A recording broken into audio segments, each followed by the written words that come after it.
Good afternoon, everyone. Please know that we are recording these sessions for later distribution through the Chagas Echo website. We are excited to have you all join us today for the Chagas Echo series. My name is Kato Kawasaki, and I am with the UT Health San Antonio Echo Super Hub. I just have a couple housekeeping announcements before I pass things over to Dr. Stigler Granados to continue with the introductions.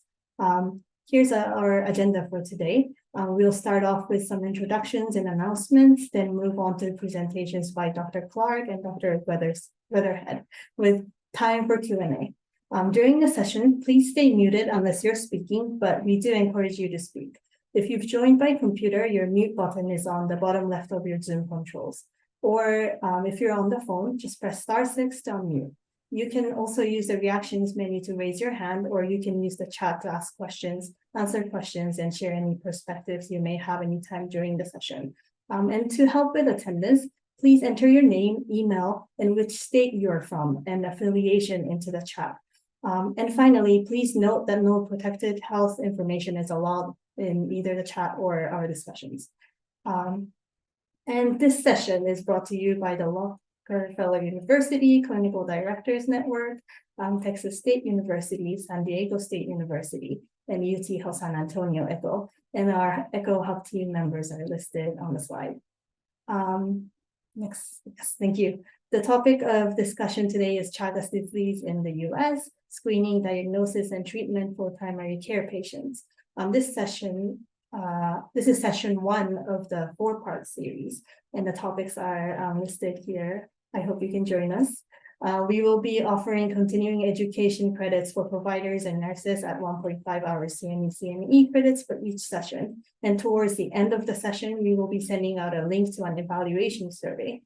Please fill it out to receive free CME or CME credits. Next slide. And for those who may be new to ECHO, it stands for Extension for Community Healthcare Outcomes. This is a model of lifelong learning and guided practice that connects community based health workers with each other and a multidisciplinary team of subject matter experts to create a community of practice and learning. The ECHO model rests on 4 key principles: technology to leverage resources and create knowledge networks. A great example of this is, rather than traveling to places, we meet virtually, typically on Zoom, improving outcomes by sharing and standardizing best practices. The heart of ECHO is this case-based learning concept. We are all learners and all teachers in this space. This is a space for you to share your own challenges, strategies, resources, and lessons learned with your peers and colleagues. And I will pass this over to Dr. Stigler Granados. Thank you, Kato. Welcome, everybody. I am really grateful to see so many familiar faces and lots of new faces. I also wanted to mention that we just found out this morning that we are also able to offer CEUs for community health workers. So hopefully, if we don't have as many on today, we will have more on the next sessions. It was a last-minute announcement. We welcome everyone to these sessions, regardless of where you're coming from.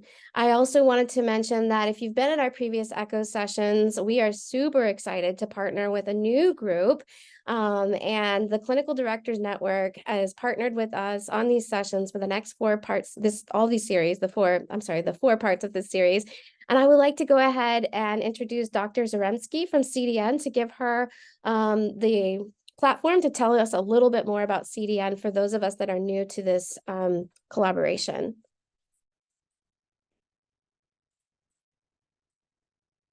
And I'm muted. Sorry about that. Thank you.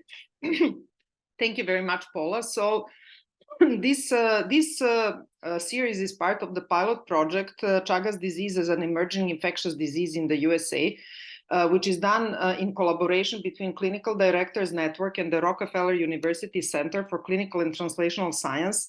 It is funded by Stavros Niarchos Foundation Institute for Global Infectious Disease Research, and also by grants by NIH CTSA grants and AHRQ grants. Next slide is going to tell you a little bit more about our institution. So Clinical Directors Network is a New York City-based practice-based research network, and it is an AHRQ designated center of excellence for practice-based research and learning. and a network of safety net PBRNs dedicated to improving access to care and clinical outcomes for low-income and medically underserved communities. We do that by creating community academic partnerships around research, education, training, and service. And the next slide is going to show you a little bit more about those partnerships. Usually on one side, we have CDN, which is providing PBRN infrastructure, and we do a variety of activities, including quality improvement, clinical outcomes, comparative effectiveness research, training clinician investigators, implementation science, and disseminating methods and clinical outcome research. On the other side, we have a Rockefeller, who provides CTSA infrastructure, and they provide the laboratory investigation, mechanistic questions, protocol navigation. They also provide the clinical scholars, bioinformatics, and they disseminate translational research and methods. So this pilot project is basically typical research partnership. Usually we start with building collaborations, then we develop protocols and concepts and proposals. We conduct the studies, and then in the end, we disseminate the results. On the next slide, you can see a little bit, next slide. A little bit more about the pilot project related to Chagas disease, which is a typical collaborative effort, which has 3 aims. The first aim is to develop a translational research team that will combine primary care clinicians with laboratory scientists to examine the emerging Chagas disease epidemic. The second one is to conduct workforce training and development activities that bring together clinicians and investigators in a learning community. And this series that we are doing right now, it's actually this second aim. And then we have the third aim, which will be an epidemiologic surveillance to analyze practice patterns related to testing and treatment of Chagas disease. The next slide is going to show you the 4 sessions that are going to be part of this series. The only thing which I wanted to mention here is that we're going to be offering continuing medical education credits. So each session will be recorded and then posted on CDN website, which is cdnnetwork.org. So in case that you skip one of the sessions, they're going to be there. You can view those sessions that happened before, and you will be able to get CME credits for that. So that's it for CDN. And now, Paula, please go ahead and introduce presenters. Thank you. And I also wanted to mention too, our ECHO series is sponsored through a grant that we have as a cooperative agreement with the CDC, working closely with Dr. Sue Montgomery. So I'm very grateful to have this grant for the last 8 years to be working on raising awareness amongst providers on Chagas disease. So with that, I didn't introduce myself, but I'm Paula Stigler-Granados. I am currently at San Diego State University as an associate professor. I am also affiliated with Texas State University, and I am the division head for our environmental health research division. And I'm excited to be here as a subject matter expert on Chagas disease and bringing some amazing presenters to the table today. And some of you may have heard their talks before on Chagas disease, so I'm very excited to have their expertise. I'm going to introduce Dr. Eva Clark, and then followed by my colleague, Dr. Zhu. She's going to be introducing Dr. Jill Weatherhead. So briefly, and you all can read their bio, but Dr. Eva Clark is an assistant professor in the Department of Medicine and Pediatrics at Baylor College of Medicine in Houston, Texas. She's also the incredible co-leader for the U.S. Chagas Disease Providers Network, which is a really great collaboration to help connect providers and patients to Chagas disease treatment protocols. She's the director of clinical education at Baylor College of Medicine's National School of Trop Med and the medical director of the Harris Health System's Tropical Medicine Clinic. Her current research interests include studying epidemiological and immunological and clinical consequences of tropical infectious diseases on the development of chronic diseases in underserved communities. So we are very excited to have her in partnership with Dr. Weatherhead presenting. Next slide, please. And I'm going to go ahead. Mm-hmm. So we have Dr. Jill Weatherhead, who is an assistant professor of pediatrics and medicine in the sections of pediatric tropical medicine, pediatric infectious diseases, and adult infectious diseases at Baylor College of Medicine and Texas Children's Hospital. Dr. Weatherhead is also board certified in pediatrics, internal medicine, pediatric infectious diseases, and adult infectious disease with a subspecialty certificate in tropical medicine and traveler's health and she also obtained a PhD in immunoparasitology. Thank you, Dr. Zhu. And this is a little bit about me, and I've already introduced myself, so I don't need to go over this. I also wanted to mention that our echo sessions are meant to be interactive. Well, we love to keep going in the chat, questions. We have the speakers, myself, and other experts that have joined us that are able to communicate through the chat. We will also have time for Q&A between sessions or talks and pieces of this. So please feel free to be as interactive as you can. We love having cameras on whenever possible so that we can put names and faces together, but don't be shy, and we welcome everyone to this session, and I'm going to go ahead and turn it over to our speakers. Thank you all for joining us.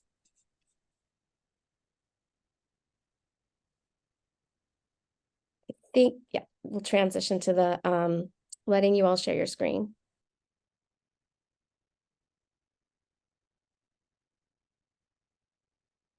All right, can everybody see my screen okay? Yes. Okay, well, thank you for those introductions. And Jill and I are both very excited to be invited to speak to everybody today. Chagas disease, you know, no pun intended, has a special place in my heart, and I love talking about it. So I'd like to reemphasize, as Jill and I are speaking today, please ask us questions. We would love to also have this be a very interactive session. Okay, so just briefly, our objectives for today, we want to discuss the epidemiology of Chagas disease, specifically in the United States.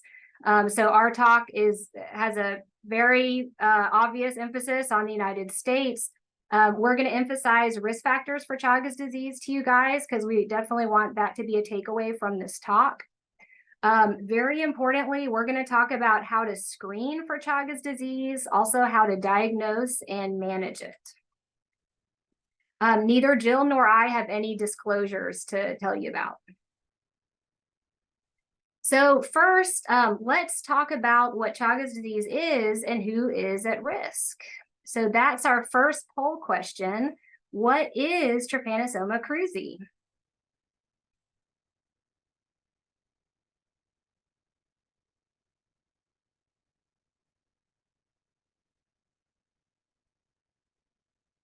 I guess I'll give everybody about 20 seconds to respond if that sounds good to the organizers. Okay, it looks like I can, all right, yep. So it looks like 96% of people chose parasite, and that is correct. Oops.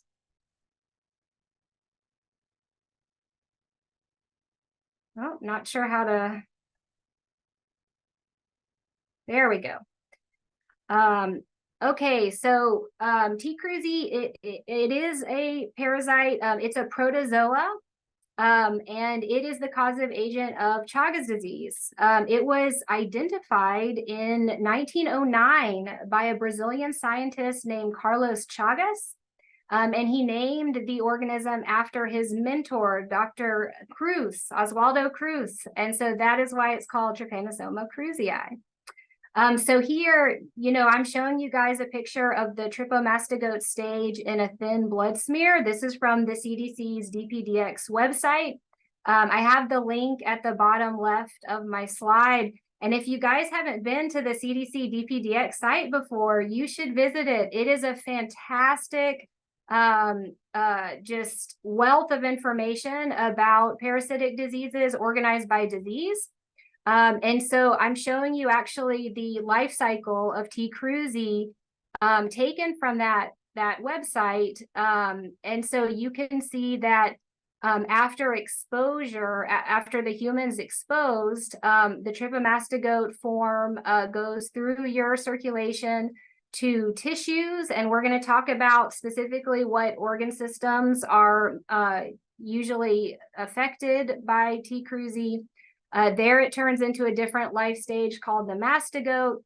And then it actually can continue cycling between a mastogote and trypomastogote for many, many years. And then It can be picked up again by a triatamine insect, which we'll talk about this, and the cycle continues. Now, as parasitologists, we love showing these life cycles and talking about them. However, I think what will have you guys remember this better is an actual video of a triatamine biting a human volunteer. And so if you guys could humor me, I'm going to show you about 2 minutes of this video. And this is from PBS.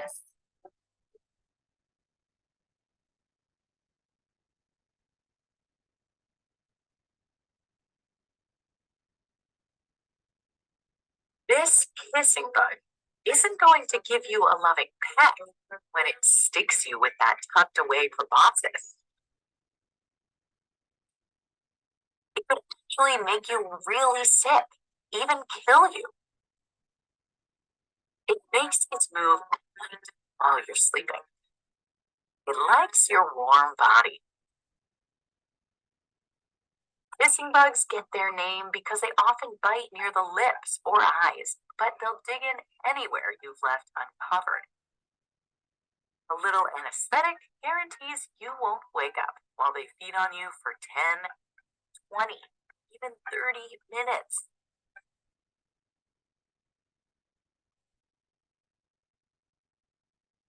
Every kissing bug needs several huge meals during the year or two it lives. As it gulps, its exoskeleton stretches like a balloon to fit up to 12 times its weight in blood. Okay, that's where I wanted to get to for you guys. Hopefully you're able to hear the sound. But you guys saw how it started out really skinny and then it got really, really fat as it kept on going. All right, so then this gets me to our next poll question, which is, how is Trypanosoma cruzi transmitted? Or how can it be transmitted?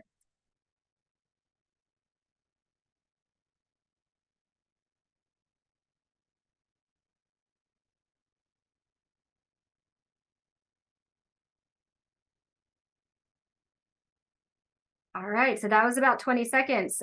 So I see that we have answers for all of the answer choices. So great job, guys. The point of this question is T. cruzi can be transmitted in many different ways. And so let's talk about these on the next slide. So I like to show this very dorky picture of myself in Camiri, Bolivia, about 10 years ago, because the prevalence of T. cruzi in that area is about 80%. And there are many reasons for that, but one of the reasons is you guys can see a typical house behind me, and you see how it's made of natural materials that have a lot of crevices. And so triatamines or kissing bugs really like to live in this kind of environment. I didn't show you guys the rest of that video, but I encourage you to watch it because you will see that as the kissing bug fills up with blood, it produces poop and urine, and that's actually where the parasite is. So T. cruzi is in the feces of the triatamine insect. And so if you rub the bite, or if you rub your eye and it's contaminated with T. cruzi, that is actually how most people are exposed to T. cruzi, and that's how they develop their infection. But there are other ways in which you can be exposed. And so T. cruzi can be transmitted from mother to child. Also, blood transfusion can, cause transmission of T. cruzi. And just so everybody's aware, U.S. blood banks have been screening our blood for T. cruzi since 2007. Also, similarly, organ transplantation. So this is why it's important to screen donors who may be at risk for T. cruzi. And then rarely lab accidents in labs like ours here at the National School of Tropical Medicine, where we study T. cruzi in culture. And then you can get T. cruzi if you're exposed to it by food or drink. This is thought to be rare, but some groups, think this may be more common than was previously thought. All right, next poll question. How many people with Chagas disease are living in the United States?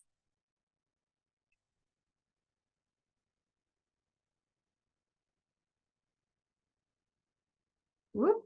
Do we have a poll question for this one?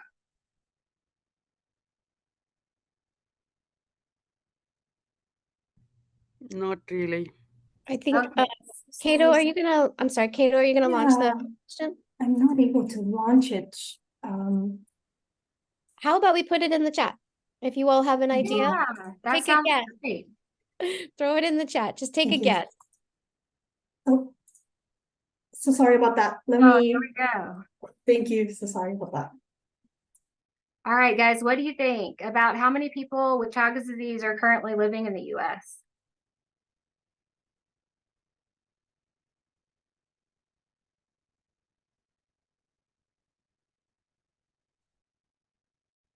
All right, that was 20 seconds. So let's see. So it looks like we have a lot of different answers. And so about 20% of people guessed 100,000 to 300,000. And so that is our best estimate. So let me show you guys some numbers on the next slide. So remember that Trypanosoma cruzi is a protozoan parasite that infects people living in the Americas. So from the southern cone of South America all the way up to the southern United States. But you can see that the prevalence is mostly centered around Bolivia, northern Argentina, parts of Brazil. So these are the areas of the highest prevalence in the Americas. However, in the United States, even though no systematic large-scale epidemiologic studies have been done, based on a variety of smaller studies throughout the Americas and in the US, we think that about 288,000 people, vast majority of whom are Latin American immigrants, specifically from continental Latin America, because T. cruzi is not found in the Caribbean. There are, in our larger metropolitan areas in the US, smaller studies indicate that about 1% of communities with large Latin American populations will test positive for T. cruzi. This is from a paper by Forsyth et al. You can see in my references down on the left bottom of the screen. That was published in November 2021 that I want to emphasize because it contains our US recommendations for Chagas disease screening. And in this table, you can see a handful of studies that have been done in the US in populations ranging from Latin American immigrant populations to populations with cardiomyopathy. And you can see that in people from endemic regions, such as the Boston study, that's the third one on the list, the prevalence was about 1%. Then if you go down the list and look at the last two that we're actually looking at hospitalized patients with cardiomyopathy, you can see that there 13 to 19% of people tested positive for T. cruzi. We're going to talk a little bit more about local transmission later, but just wanted to put out there that, the vast majority of cases in the U.S. are in Latin American immigrants. We do have a very small number of locally acquired cases. And then I also just wanted to reemphasize that the U.S. has been screening blood donations since 2007. During that time, about 1 in 27,500 donors have tested positive. Very importantly here, when you test positive by blood donation, you will receive a letter saying that you tested positive, but most people don't know what to do. They don't know what that means. And so by the Chagas Biovigilance Network's data, only about 11% of people who received that letter actually sought care based on the letter. So this is a map showing cases that were positive blood donations by state between 2007 and 2019, which was when this data was collected, it's not being collected anymore, even though blood donations are still being screened. And here you guys can see the states like California, Texas, Florida, New York, that have the most numbers of positive blood donations. Keep in mind, though, that the people most at risk, so immigrants from continental Latin America, are least likely to donate blood. Now, since you guys have blood donation on the mind right now, let me hand it over to Jill for our case. Good morning, good afternoon, everybody. Thank you so much for having us. And thank you for putting in the chat where you are signing in from. We have quite an array of folks from all over the United States, a majority from Texas, New York, Kentucky, and California. So thank you all for joining us and engaging with us on this topic. As was mentioned in our introductions, Eva or Dr. Clark and I run a tropical medicine clinic here in Houston, Texas. We have both an adult and a pediatric clinic. And so we actually routinely see patients who have Chagas disease or have been diagnosed with Chagas disease to manage. And so what we'd like to do is, as we're talking through some of the background about Chagas disease, we'll work through a case that we saw that would be of interest to everybody, I think, here, no matter what types of patients you are treating. So the case is a 17-year-old male who had controlled asthma, allergic rhinitis, and nasal polyposis. He was on Flonase, Flovent, and albuterol. And he came to the Pediatric Infectious Disease Clinic in Arkansas Children's Hospital. So this is a colleague of ours who originally saw this patient for a positive Chagas IgG. So how did he have that test done? Well, he had a blood drive at his school. So his high school was doing a routine blood drive, and he went and donated blood and received that letter that Dr. Clark was mentioning. Hey, your test is positive. Your screening test is positive for Chagas. He was asymptomatic at that time as well. So they were very confused. Our colleagues were confused. How did this patient have a positive test? So on further evaluation, Eva, can you go to the next? Oh, yep. Sorry. Thanks. We review his exposures, right? So we want to know where he has been, what he's been doing, what could have put this person who is from the United States, from Arkansas, at risk of Chagas disease. So he was born in DeQueen, Arkansas, which I put on a map here. So close to Texas, close to Oklahoma. And he's really stayed there his whole life. So he did travel to Cozumel, Mexico on a cruise once in 2013, but he never got off the boat. His mother has never lived outside of the United States, no domestic travel outside of Arkansas, had no international visitors. He does, though, live on a farm, and so his exposure to multiple different types of animals. And he is an avid, active outdoorsman. So the hunting, camping, fishing, he stays out in the wilderness for long periods of time, stays in hunting camps overnight, frequently throughout his childhood.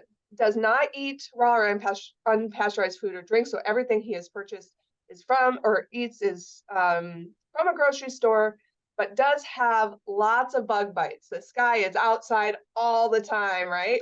But one thing we do like to do is show the patients a picture of the triatomine or the reduvid bug and say, hey, have you ever seen this bug before? And so we did that with the patient, and he was not able to recognize the particular insect when we showed him that bug. So the question we have for you is, does this patient have Chagas disease? We have this positive test through routine screening. We have a patient who's never really left Arkansas, but does have outdoor risk factors. So in the chat, if you guys want to put in what you guys are thinking, could this patient actually have Chagas disease?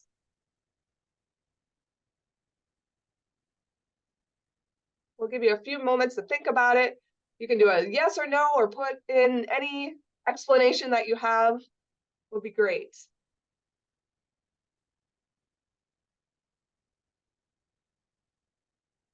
Yeah, so lots of comments coming in. Oh, Michael's saying he's been camping near there before and wouldn't be surprised to see one of these bugs there. A lot of yeses. So great.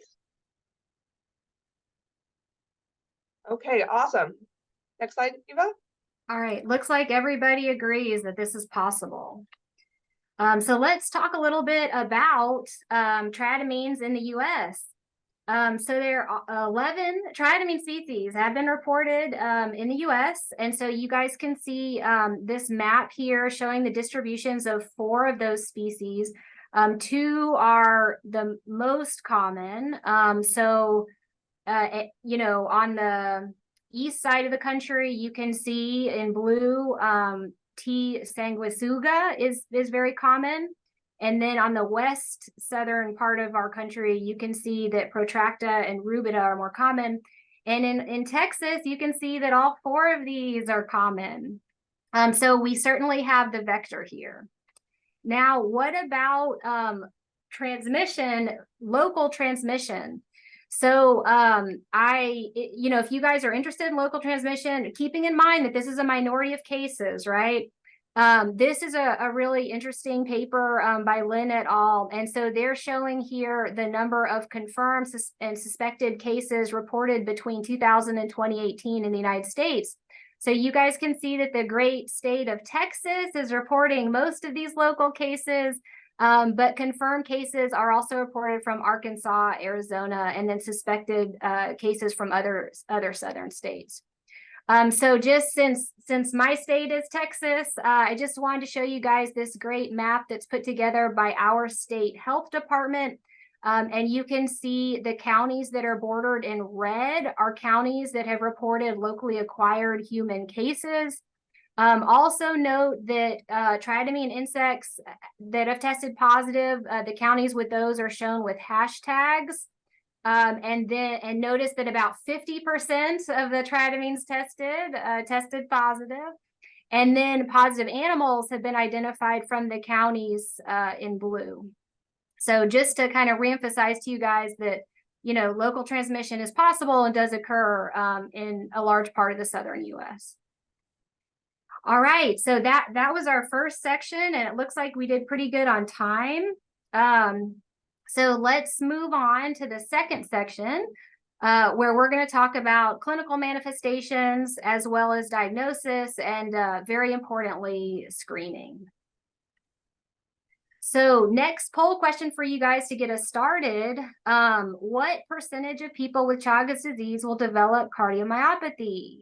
Oops, it looks like our poll's a little delayed because this is an old poll question. There we go. This is the correct poll question. So I know most people, when they think of Chagas disease, they think of Chagas cardiomyopathy. And so I just want to get you guys' thoughts on what percentage of people with Chagas disease do you think actually goes on to develop cardiomyopathy?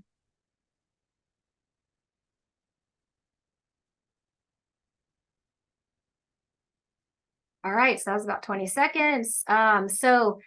So again, great job, guys. It looks like about 30% of you very appropriately chose 20 to 30%. So that's correct. So this is why it's very important to screen for Chagas disease early in life or before symptoms develop, because end organ damage can occur. That's why this is a dangerous disease. So let's talk about that in a little more detail.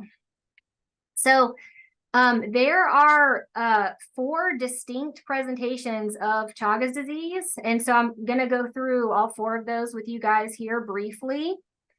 So as I mentioned earlier, you can have mother to child transmission, and that results in congenital Chagas disease. The vast majority of babies are asymptomatic, but you can have a minority of babies who are born very, very sick. And so if you want to read about an interesting case, here on the right-hand side, I'm showing you guys a picture of the first baby identified to have congenital Chagas disease in the United States, who was born to a Bolivian mother. And so you can read about this in the article that I'm citing there.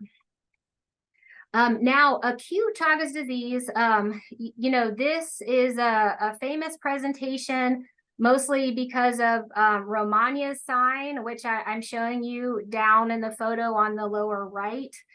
You know, when you're acutely infected with Chagas disease, again, most people are asymptomatic. Some people will develop kind of a sore, swollen area on the part of the skin where infection occurred. And then if T. cruzi was actually passed by fecal material, you know, by your eye membranes being exposed to the fecal material of atradamine, the inflammation caused by that can cause periorbital swelling, and that's what Romagna's sign is. So it doesn't happen very often. We don't see acute Chagas disease very often because most people are asymptomatic or have non-specific symptoms. But that's the syndrome that occurs 2 to 4 weeks after you're exposed to T. cruzi. Now, most importantly for you guys, after acute exposure, you go on to have chronic Chagas disease. And so chronic Chagas disease is asymptomatic in the indeterminate stage. But as you all know now and will remember, about 20 to 30% of people can go on to have significant cardiac structural disease, or you can also have gastrointestinal disease, which usually starts off with either achalasia, you know, dysphagia, or a chronic constipation, and can go on to develop into megaesophagus or megacolon syndromes. And then as the fourth kind of distinct presentation, even though we're not going to talk about this today, I do want you guys to know that in people with immunocompromise, specifically T-cell immunocompromise, such as in advanced HIV or post-solid organ transplant, people who have chronic Chagas disease, particularly if they haven't been treated, are at risk for developing T. cruzi reactivation, which is similar to acute Chagas disease, but it is reactivation. So T. cruzi that you have had just snuggled away in your tissues, you know, comes out into your bloodstream, can go to your CNS, and it can cause a very dangerous syndrome that usually presents as a neurologic syndrome, similar to CNS toxoplasmosis, if you've ever seen a patient with that, or a really bad myocarditis. And so the mortality from this is high. So it's important that you're thinking about this if you're seeing in patients with significant cellular immunocompromise who might be at risk for Chagas disease. So while all of these presentations are important and interesting, today we're going to focus solely on chronic Chagas disease, because this is definitely the majority of people you'll be seeing. And these are the people who need to be screened while they're asymptomatic as early in life as possible. So speaking about chronic Chagas disease, there are three main versions of this.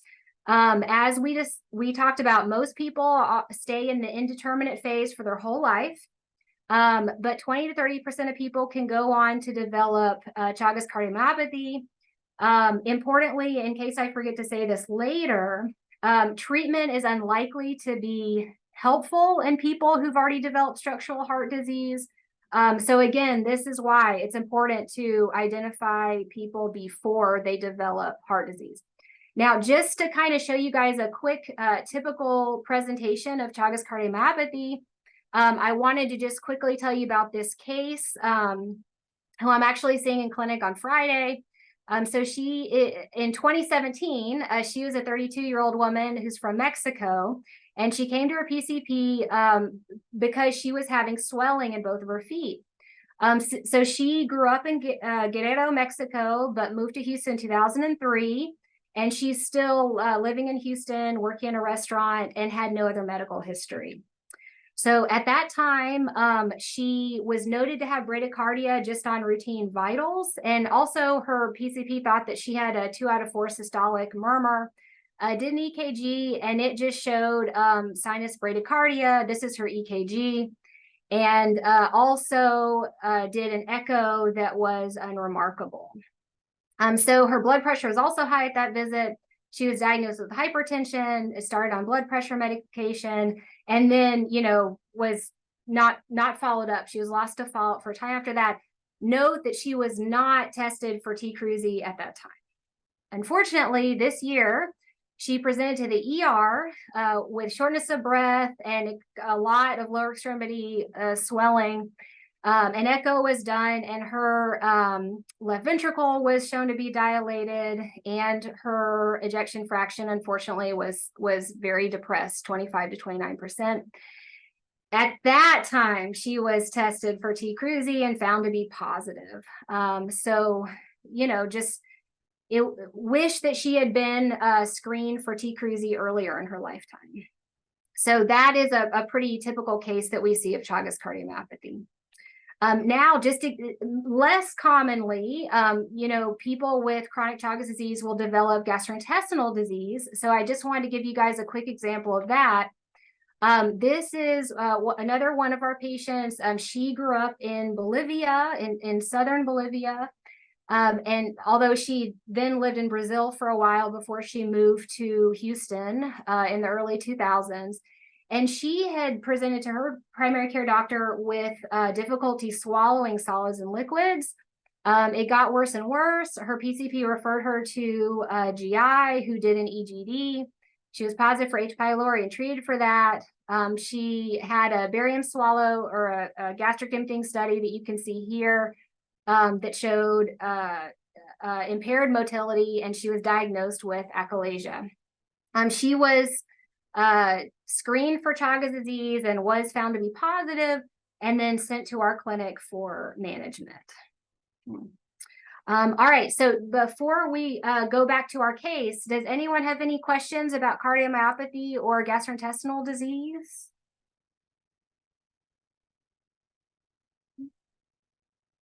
All right, well then let's get back to our case.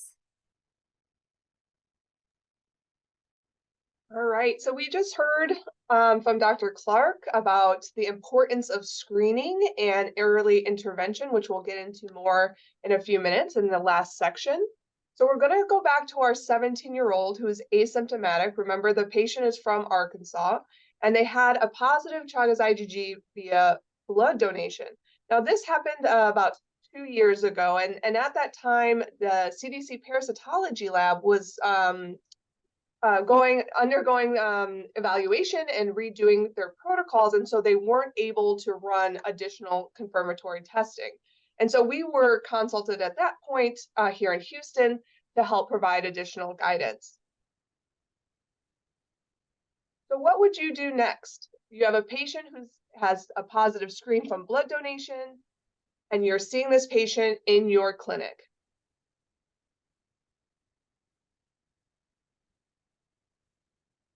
You can write in the chat if you want to. Great, there's thoughts about testing them through a commercial lab. Any other thoughts?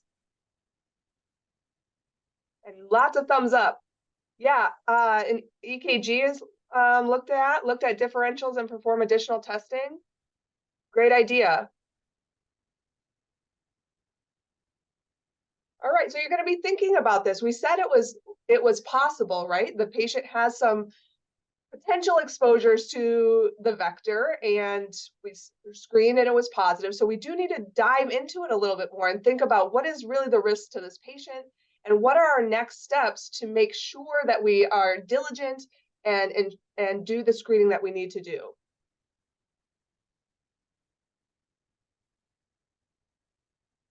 Alrighty, guys. So a lot of you noted that this kid needs to be tested. So what tests do you send, and how many tests specifically? How many serologic tests do you need to send to diagnose chronic Chagas disease?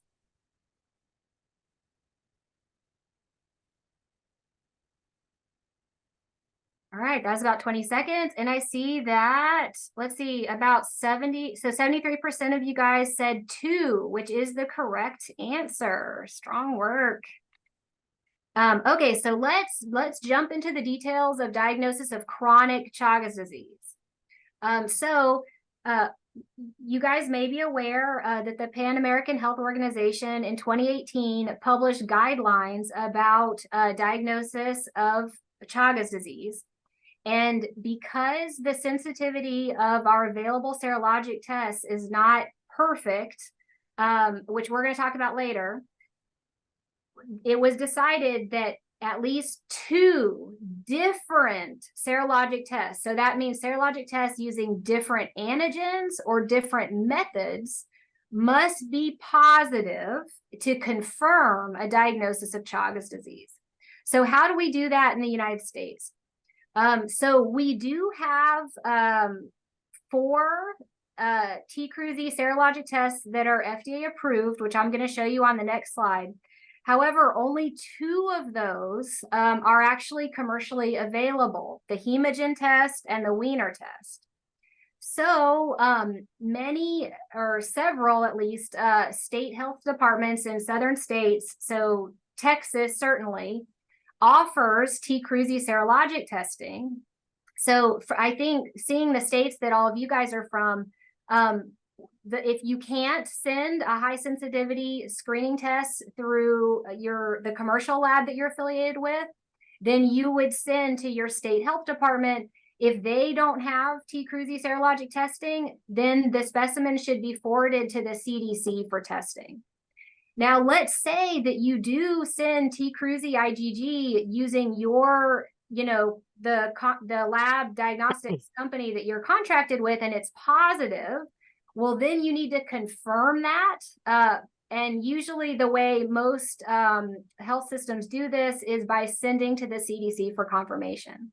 So if you do send to the CDC for confirmation, they will do the Wiener IgG test, which is an EIA, and then also a TESA blot. If those results are discordant, then they will do an immunofluorescence assay. And I'm showing you guys an example here on the right of a positive immunofluorescence assay. So just remember, you need 2 positive tests that are different types of tests in order to confirm a diagnosis of chronic Chagas disease. So as I mentioned, the FDA approved tests, they're the Hemogen T-Cruzy IgG, which is available through like LabCorp, ARUP, the Wiener T-Cruzy IgG EIA, which is available through Quest. InBios rapid test is approved, but not actually available right now because they're making a newer generation assay. And then the Ortho test is great, but it's only approved for use for blood donation. So then just in case you guys wanted some more information about the 4 tests that are FDA approved, I just wanted to use this slide to show you guys, note the sensitivity and the specificity values that were submitted to the FDA here. You can see, 97 to 100% sensitivity here for the 4 tests. However, in the real world population, notice the decline in sensitivity, particularly for the Hemogen test. So these tests do not have perfect sensitivity. This is why at least 2 positives are needed. Back to our case. All right. So the patient came to see us in Houston, and we thankfully were able to discuss the case as well with our CDC partners, specifically Dr. Montgomery, who is a wealth of knowledge and a great support system. If you ever need clinical support for patients that you're seeing with Chagas disease. So we did exactly what Dr. Clark had mentioned. We could not send it at the time to the CDC or through our state lab. So we sent 2 individual commercial available tests. Next slide. So we did both the Hemogen and the Wiener test, one from ARUP, one from Quest, different types of testing, and both were positive. So thinking back of what we've talked about, in the course of this kid's treatment, what is his official diagnosis? What do you do next? So you have 2 positive tests. You have a 17-year-old who's asymptomatic. What would you diagnose him with?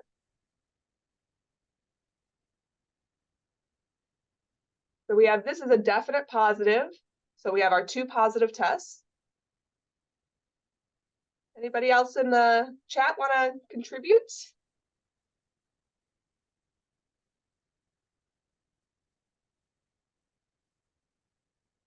All right, chronic asymptomatic. Yes, and we need to do a little bit more investigation, right? So just because he's asymptomatic doesn't mean that he doesn't have any other underlying pathology. And so it's important for us to continue to investigate the degree of disease this patient might have. So we did get our EKG, which showed sinus rhythm and a normal rate, and his TTE was unremarkable. So he has no evidence of current cardiac disease. He had no symptomatic evidence of gastrointestinal disease. So his diagnosis is chronic Chagas disease indeterminate stage. So he's before that 20 to 30% who go on to develop cardiomyopathy. And this is the critical period of time where you want to intervene, diagnose the patient, and provide treatment so you can prevent the progression to the symptomatic stage. Now, there's a couple of people in the chat who have mentioned sending now to the CDC. So in the current times, that would be possible. So you would send the sample to your state laboratory, who would then send to the CDC for the confirmatory testing. But in reality, these are two separate tests that are distinct from one another. And so the patient does meet criteria for Chagas disease and does not need any additional testing.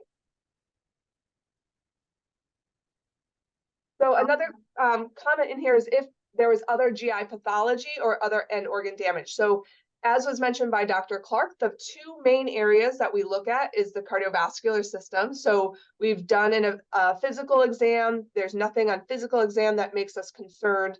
And we do our two other screening tests, the EKG and the TTE, and that is sufficient to evaluate the current status of this patient's heart. From the GI standpoint, as was mentioned in the gastrointestinal case that Dr. Clark mentioned, that patient came in with symptoms. So if this patient is asymptomatic for any gastrointestinal symptomatology, then no additional testing needs to be done at that point, which he had no other positives on his review of systems. But being vigilant and going through an entire review of systems is very important. So doing that full physical exam and review of systems is critical to identifying if there's other pathology that could be present. So we wanted to spend a little bit of time on this slide. This is the algorithm published in the Forsyth 2021 paper that I mentioned to you guys earlier, and I have cited down here on the left as well. That is the recommendation in the United States for screening and diagnosing chronic Chagas disease. So let's take a couple of minutes to really, make sure you guys understand this and see if you have any questions. So notice here that the very first thing is to evaluate your patient for risk factors. So you guys can see that there are 4 risk factors listed here, and they're listed in order of importance. So the number one thing to make sure that you know about your patient is, has your patient, were they born in, or did they live for more than 6 months in a endemic country? So any country in continental Latin America. So we say continental Latin America because, again, the Caribbean is not considered endemic for Chagas disease. So if all of you guys, I assume are busy generalists, you don't have a lot of time to add yet another screening test. So if you want to keep it simple, just figure out where your patient was born in and where they've lived for more than 6 months in, and go from there. Now, if you have time, other important questions are, do they have a family member with Chagas disease? Along with this, consider asking if their mother was born in or has lived for more than 6 months in a country of continental Latin America, because they could actually have congenital Chagas disease, even if they haven't lived in continental Latin America or an endemic country, if their mother has, right? Thirdly, when they were living in continental Latin America, did they live in a house made of natural materials? And along with that, the way I like to ask this 4th question is, can you recognize a triadenine insect vector? And so, as Dr. Weather had mentioned earlier, often in clinic, we have pictures of kissing bugs that we will show people, because the name can be very different depending on the country. Like the name of the insect, the common name can be very different depending on the country that the patient's from. But if you only remember one thing, just remember to ask them if they've lived for 6 months or more in continental Latin America. So if they answer yes to any one of these questions, any one of them, then you should screen them for Chagas disease, and you should screen them using a very sensitive serologic test. We mentioned briefly some of the issues with test performance, but you guys practicing in the US, what you have available to you is probably, you know, the T-Cruzy IgG from Quest, or the one from LabCorp ARUP, or your local or your state health department, I should say. So if that test is positive, then you need to confirm with a second test, as we just talked about. And if you need to, you certainly can send to the CDC for that. And so if that second test is positive, you have confirmed your diagnosis of Chagas disease. Now, if that second test is negative, so then we say you have 2 tests done, one's positive, one's negative. We call that having a discordant result. Then a third test should be done. This is the advantage to sending to the CDC, because most labs do not have 3 distinct tests for T-Cruzy, but the CDC does. And so if that third test is positive, then you have met your 2 test positivity criteria and you have a positive diagnosis. If that third test is negative, then you're negative, right? So you assume that the one of the 3 that was positive was a false positive. So is that clear to everybody? Because this is generally the most confusing thing about screening for and diagnosing Chagas disease. All right, I'm not seeing any questions in the chat. So let's talk a little bit more about once you confirm a positive diagnosis. So then, as you saw in our cases, if you are confirmed to be positive, then you need to have an EKG. In the US, we do an echocardiogram. In countries that don't have such availability or high resources like we do, usually a chest x-ray is done to look at heart size. But here we recommend echo for all of our patients. And then you should also screen for gastrointestinal symptoms as well, and talk about other treatment options. So before we move on to management, just wanted to spend another slide emphasizing the challenges to Chagas disease screening and diagnosis in the United States. So as mentioned earlier, there is no gold standard. So there is no one test that will say yes or no, you definitely have Chagas disease. Relatedly, the tests that we do have some test performance issues. And just, you know, I showed you guys how the sensitivity decreases from, you know, FDA submitted validation to real world. Well, this is kind of another way to look at the performance of FDA approved tests. So you can see for the 4 FDA approved tests, this is looking at a group of blood donors. And when the blood donors were divided into the country they were born in, you can see that the sensitivity for all 4 of these T-Cruzy serologic tests is highest for people born in South America, but then decreases for people born in Central America, and then even lower for people born in Mexico. So that could mean, you know, since the antigens that are used in the test were developed from South American strains, it's possible that test sensitivity isn't as good for people who acquire their disease in Central America and further north. Dr. Clark, we have a comment from, or a question from Dr. Whitman. Oh, sure. Hey, Dr. Whitman. Hi, Eva. I just wanted to jump in for the recording and say something about the InBios. I think earlier you said that it wasn't commercially available currently. I just wanted to say that I believe it is currently, they brought it back online very recently. So for individuals who are interested in the InBios Chagas Tech Plus, reach out to that company about it. I'm not saying this officially on the company, it's just what I've heard from colleagues. I believe they're producing it again. However, where it fits in your clinical algorithms or how you may want to use the test, please refer to the published literature on how it may fit with sensitivity and specificity. So I just want to add that in for the recording. Yeah, thanks for that update, Jeff. All right, so we talked a lot about sensitivity. Now, keep in mind that people most at risk for Chagas disease who are living in the US, they usually have the hardest time accessing healthcare. So anything we can do to improve access to primary care, it will be helpful. And then, of course, all of you guys are here today to help with number 4. So generally, people practicing medicine in the United States have very little knowledge of Chagas disease, and even patients from countries of higher endemicity often have, not very much knowledge about it. So educational campaigns such as this one are very, very important. All right, any other questions before we move on to treatment and management?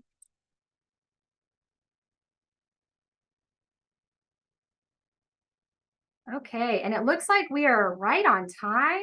I am so impressed by that. So let's jump right into management, and let's start by looking at this algorithm that is from a paper published in JAMA in 2007, but still very relevant to the way we practice today. So here, as I walk you guys through this, remember at this point, we're starting with a patient who has been confirmed to have Chagas disease with 2 different serologic tests. So once you have a confirmed patient, remember, other family members may be at risk, and so it is important to offer screening to the rest of the family. Also, anyone confirmed to have Chagas disease should be advised that they will not be able to donate blood. So the patient, as we've already mentioned a couple of times, should undergo cardiac evaluation. Now, importantly, the most common cardiac abnormalities that you will find are non-specific ones. So, for example, bradycardia, as our patient in the Chagas cardiomyopathy case, she presented with bradycardia. That's very common, but not necessarily specific to Chagas disease. Here you can see a list of common EKG findings for people with chronic Chagas disease. Note that 2 of the most common are right bundle branch block and incomplete right bundle branch block. Less common things include atrial fibrillation, which, that's less common in people with Chagas heart disease, but it's very common in the general population. So just remember that you can have a lot of different manifestations of Chagas heart disease. On the GI side, so again, it's important to also screen for gastrointestinal symptoms. Most commonly, people will have chronic constipation or a mild dysphagia. And so if they're complaining of even mild symptoms like that, it's important to elicit that from them and then to work them up appropriately. All right, so then do you guys know, are drug treatments available for Chagas disease?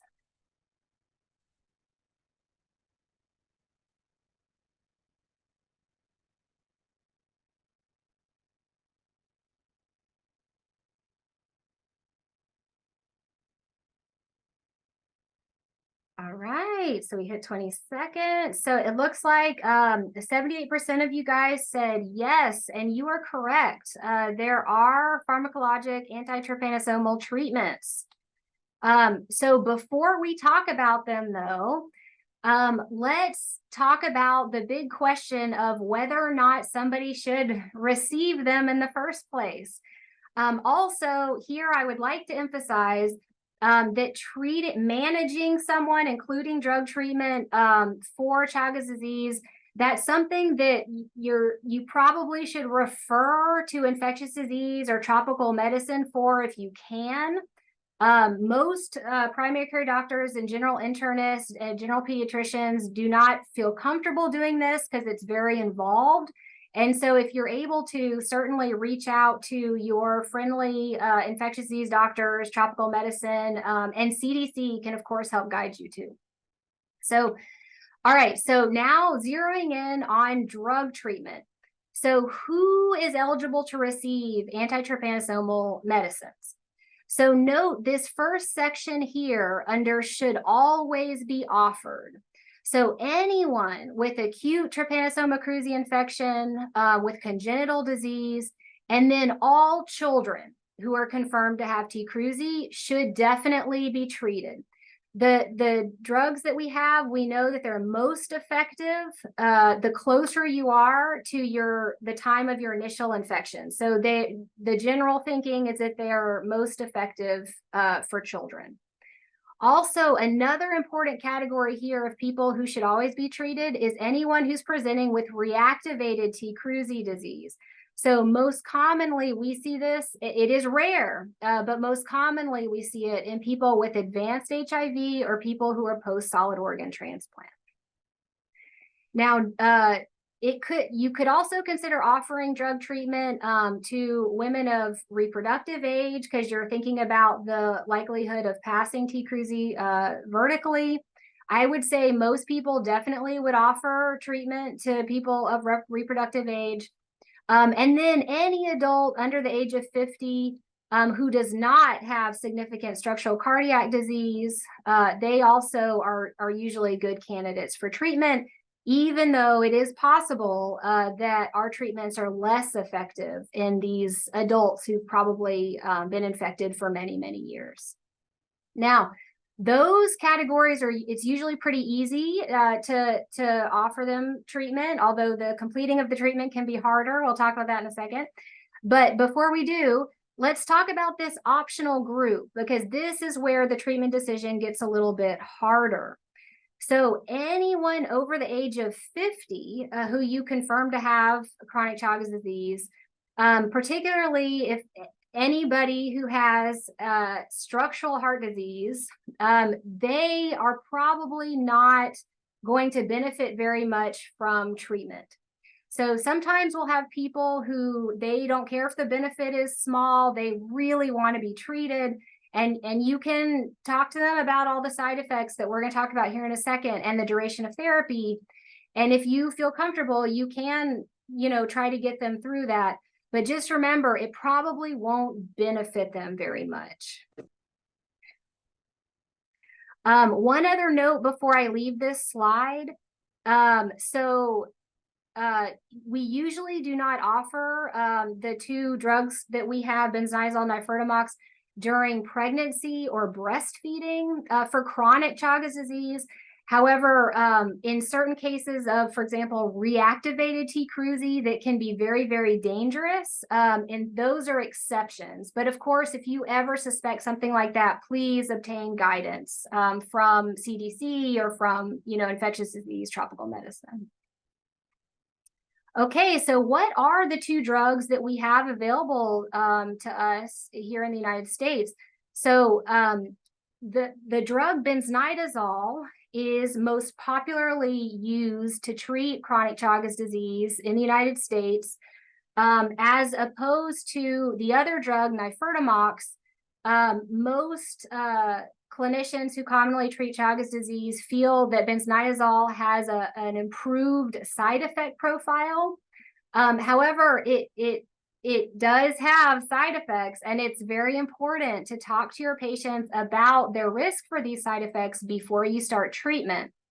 Also about the duration of treatment, because for both of these drugs, you want to get through a full 2 months of treatment if you can.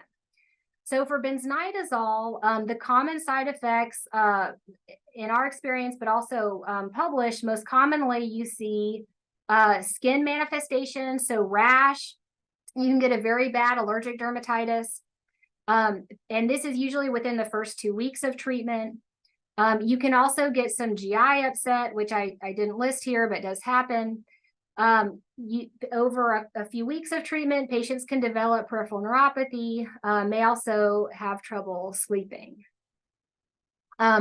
This drug was relatively recently approved in 2017, technically only approved in children. If you need to get it, it is only available through Exceltis, and so they have a fast access program that your patient will need to sign up for. And if you guys are ever interested in looking at this process, you can see it at benzodiazoltablets.com. So this is usually how we get benzodiazole for our patients. They have a free clinic application. So if your patient doesn't have insurance, they can get it through that. Also an application for patients with insurance, and then one for emergency use. Now, if you cannot get benzodiazole, which does happen sometimes, then you're left with nifurtimox as an option. This is a little bit easier to get commercially.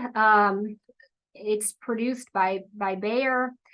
It was actually approved even more recently in 2020, also only in children. But it is a little bit harder for people to tolerate. A lot of GI side effects, also neuropathy, among others. It very importantly, before we go back to our case, if you guys ever are in the situation where you're the one treating your patient for Chagas disease, please remember to do baseline labs. And then we recommend doing labs every 2 to 4 weeks during treatment. All right, back to our case. All right, so just to remind everybody, we are talking about our 17-year-old who is from Arkansas, who is Chagas IgG positive via blood donation, but we confirmed with 2 different commercial tests and had no signs of end organ involvement. Neither EKG, both EKG and TTE were normal. So based on the algorithms that Dr. Clark presented and the feasibility and tolerability of the medications, this patient qualifies as treatment, right? So he's less than 18 years of age. He's got a chronic indeterminate form without any signs of end organ damage. So this is one of those ones you just say, yep, let's offer this treatment. And benzodiazole has generally a better safety profile and tolerability than nifurtimox. So that's where we started. So this patient was prescribed 300 milligrams per day as the maximum dose. He was actually a very, very big child. He's a teenager. He's a football player for his high school team. So he met that maximum dose. So we did the 300 milligrams total per day. Unfortunately, on day 10 of his treatment, he presents to an emergency room in Texarkana, Kansas, with this diffuse rash all over his body, mostly on his chest and on his back.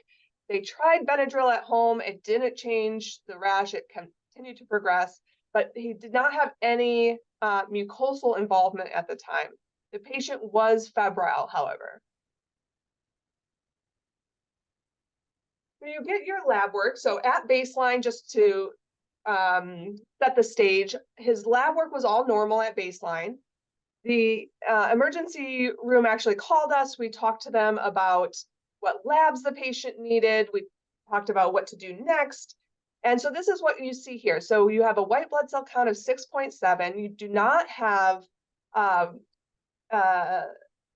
peripheral eosinophilia. His hemoglobin is 16, platelets 184. He has no abnormalities in his kidney or renal function, no evidence of inflammation to his liver.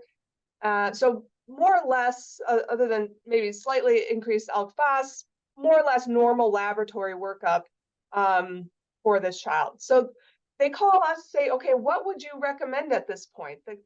We want to make sure to treat this patient, but he's having this rash and fever. What would you recommend if they were to call you?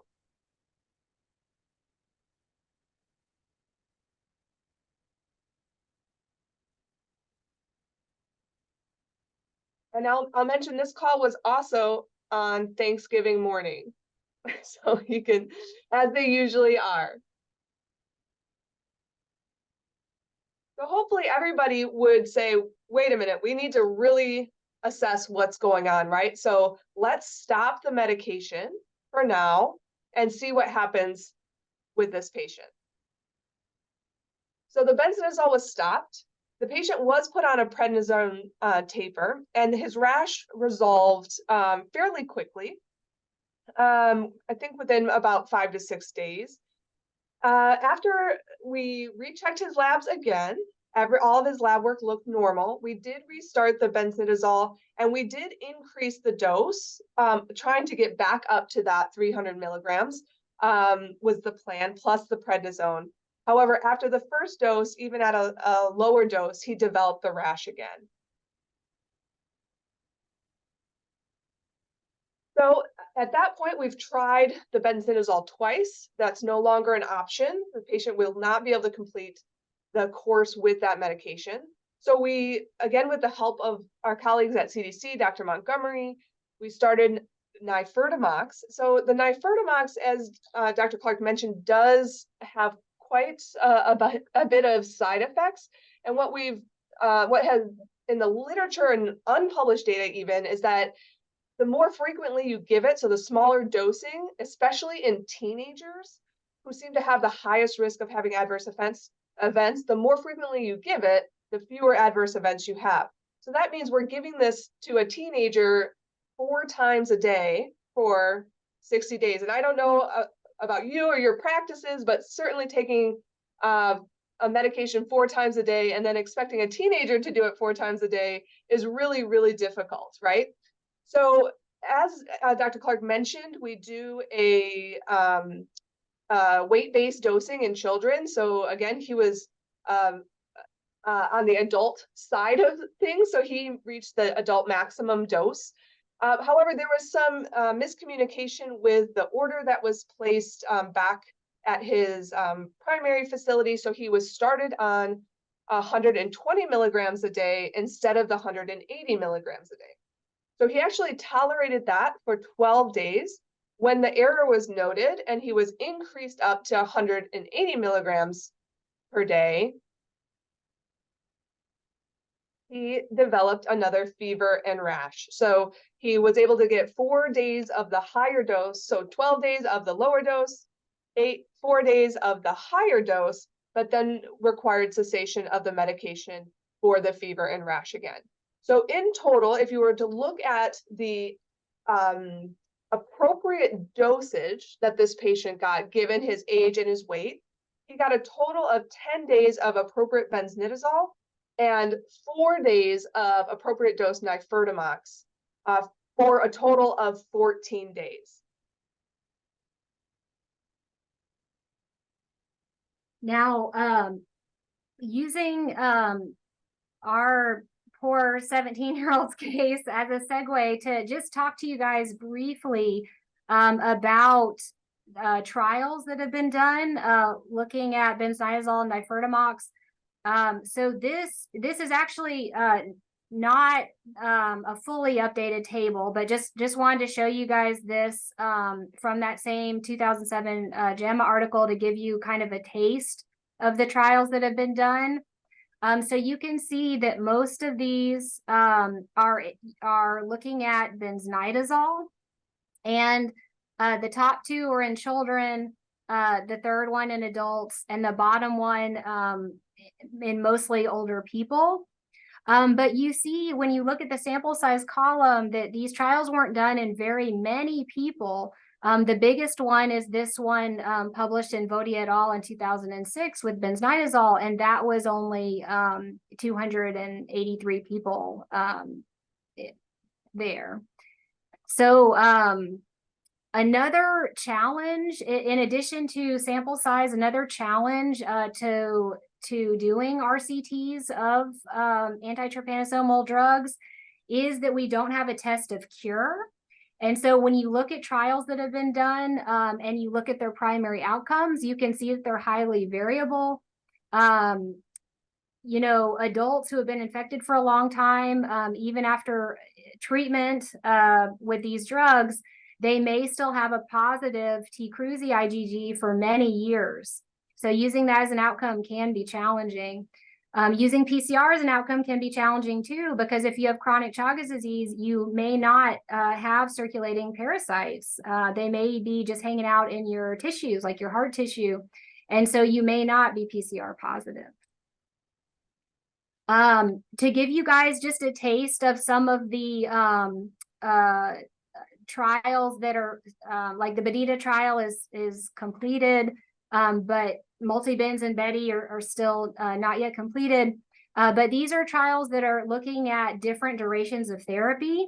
And so maybe in the future, we might know that we can get away with shorter courses of benznidazole and or nifurtimox, or perhaps just different dosing schedules.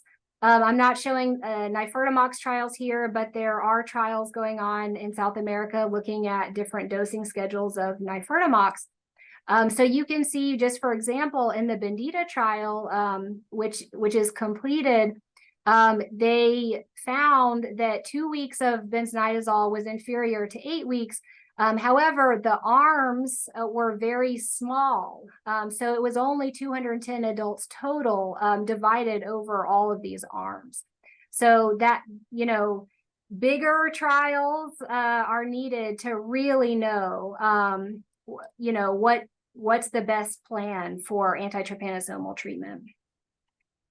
All right, and then as we draw to the end here, I just wanted to take a couple minutes to tell you guys about the United States Chagas Disease Providers Network, known as the USCN, of which I'm one of the co-leaders. Also, Jeff Whitman, who you guys heard from earlier, is another co-leader.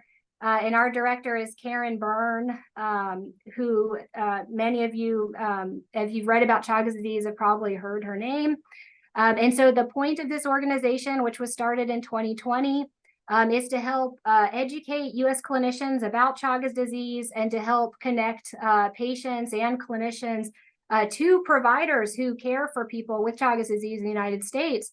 And so on our website, you can see a map and a listing of providers who treat Chagas disease. So you can see in California, Texas, Florida, up the East Coast, and in Chicago, we have a variety of providers. So if you're ever looking to ask questions, you can always contact us. We can help you find answers and also help in your state. Also on our resources page, we have a lot of resources ranging from just learning about Chagas disease to managing it. So definitely check that out. And then we post upcoming talks, usually virtual talks on Chagas disease, like this one is posted on there too. And then we ourselves, every 3 months, we have either a case presentation or a scientific seminar that's available to everybody on our listserv. So if you'd like to be on our listserv, just let Paula know or let me know, and we'll put you on there. And then finally, just wanted to close with this picture of some material about Chagas disease that's produced by the CDC. And so since many of you guys are epidemiologists or primary care doctors or general internists, wanted you to know that CDC has some great printable materials available, such as this one, in both English and Spanish that you can use yourself or hand out to patients. And so I'm showing you this one because it kind of summarizes some of the important points about Chagas disease today. Also, it has some contact information for CDC, which if you're ever unsure of what to do, of course, CDC is a fantastic place to start with your clinical management questions. So let me also just emphasize the absolutely most important point of our talk is please screen all of your at-risk patients for Chagas disease. If you remember only one thing, please remember to screen anybody who's been in continental Latin America for more than 6 months for Chagas disease. So thank you guys very much. If you'd like to check out the USCN, I have our website there. And then if you'd like to talk to me or Jill Moore, I have our email addresses there. So thank you very much for the invitation to speak, and we're happy to answer any additional questions. Thank you so much, Dr. Clark and Dr. Weatherhead. This was phenomenal. A lot of great information. We probably have people who have some questions. Feel free to raise your hand or put them in the chat. And while we're thinking about that, really quickly, I wanted to mention also on top of at-risk populations that we were mentioning, in this talk, and also stated kind of earlier in the talk, if you are a part of living in the southern United States, like we saw with the case in Arkansas and other places, that there is possible for local transmission. We have quite a bit of active cases of looking at local transmission in Texas, and we're starting to look at them in California now. And so don't hesitate to also screen patients that you think might be at risk because they've seen the bug, or because they've thought that they may have been bitten, or if they bring you the bug, there's lots of sources online to help you identify whether it is indeed or not a kissing bug. And in Texas, if the patient actually has the bug, you can send it in to the state health department, which they will ship it on to the CDC, and they will test it to see if it tests positive for T. cruzi. And also if it does, they'll do a blood meal analysis to see if it has human blood in its gut. So lots of resources out there for everyone to grab onto if you think you might have a patient that is in need of screening. So any questions? We open up the floor. We have 5 minutes if you'd like to ask any particular questions from Dr. Clark or Dr. Weatherhead or any of the other experts that are online with us as well.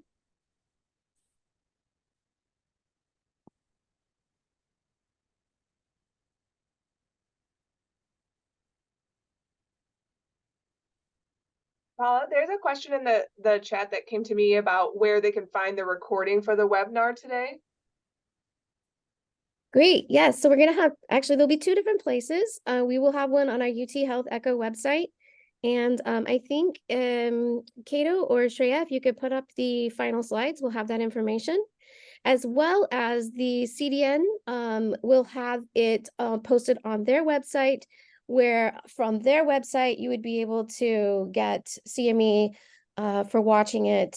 If you're already getting CME for this session, you wouldn't get double, but if you want to recommend it to a friend who you think or a colleague that you think would be interested, we do have the ability to get CME for them if they watch the recording. So I believe we're going to put up a slide that has that information on where you can see it. You can also just Google UT Health Echo Chagas disease. Our website will pop up. CDN as well. I think they're working on putting up that last slide. Also, it's a little late for this, but I did post a question in the chat. We're trying to collectively find out if over the years we've been offering lots of these echo sessions, as well as working with the US Chagas Disease Network to provide a lot of education out there about Chagas disease. And if you're not new to this, we're kind of curious, have you been testing patients or treating patients? And we're and this is in work with the CDC. We're trying to gauge if these types of webinars and sessions are prompting people to do more screening. So if you feel comfortable, and you don't have to put it in the chat, you can also email us separately, letting us know that you have maybe started screening, or you have increased your screening, or you've started treating patients. We'd love to hear from you so that we know that these are sessions are helping to sort of get people to think about testing, screening, and then possibly treating patients. The more we raise awareness. Here we have, I think, I wonder if we have a slide that has our website info. If not, maybe Michael, oh, there it is. There's the evaluation. And I'm still not seeing the website. I'm wondering if CDN, if you could put your website address in the chat, and if Michael, you could put our UT Health Echo website in the chat. That way you all have that information. And Paula, I see a question in the chat from Kyle Kimmy, which is a really great question, and I'm glad to ask because I should have emphasized this. So if you have somebody confirmed to have chronic Chagas disease, even if they complete treatment, and even if they have no EKG or echo abnormalities or GI symptoms at all, every year they should continue to be screened with an EKG, and most people recommend also an echo, as well as just screen for GI symptoms every year. Great. And also from Nancy, we have a question about cases from outside of the Americas. And from all the literature that I know of and our expertise, if this is a disease of the Americas. And so transmission would have occurred somewhere in the southern United States or within the continental Latin America, like we mentioned earlier. Living in Iraq would not put this person at risk, but if they are in the military service, within the US military service, they probably trained in a place where there was an exposure risk potentially. I have a large project working with the military, particularly in Texas and California. We are finding triatamines on the installations, the military installations. The military working dogs are testing positive. So we do know there's exposure risks for military who are exposed in training situations where they're sleeping outdoors, doing lots of training exercises. So if they are military service from the US, having served in the US, they would be at risk, but not from being out of the Americas, basically. And similarly, to add to that, we had a patient in clinic recently who has Chagas cardiomyopathy, and his story was that he was deployed. He was in the military and deployed to Iraq for several years, but nobody asked him about where he was before that. And so when we talked to him in clinic, you know, it turned out that he had been born in Central America. So just important to ask the complete travel history, because sometimes it's much more complex than you otherwise would have imagined. But as Paula mentioned, yes, just, you know, being in Southern United States military installations may be a risk factor as well. Thank you. Any other questions? These are great questions. There's another question in here too about not just surveillance through blood transfusion or blood donation, but vector surveillance. And I'm sure, Paula, you'll have a lot more information on that, but not only just vector surveillance, but animal surveillance as well. Do you have any other comments on that, Paula? Sure. On our fourth session, we're going to talk about that integrated interprofessional management, and this has a lot to do with working with our entomologists and our veterinarians. And so, yes, we are doing a lot of surveillance with triatamines across the United States and all the way through Latin America as well. And we're using dogs as also another indicator. We're seeing a lot of dogs. It is now considered endemic in dogs in Texas. And so using that as an example of where we are finding the potential for local transmission as a surveillance tool in public health is absolutely part of this bigger surveillance of Chagas disease in the United States. We do know that dogs are at higher risk because they sleep on the ground outside and they eat the bugs, which, by the way, oral transmission is possible. If you eat the bug or its feces, if it falls into your food, or if you're an animal and you eat it, you can get the disease. And so these are definitely things that we're using as sort of pieces of looking at where we are finding the disease. So that's a great question. And we'll have more on that in session 4.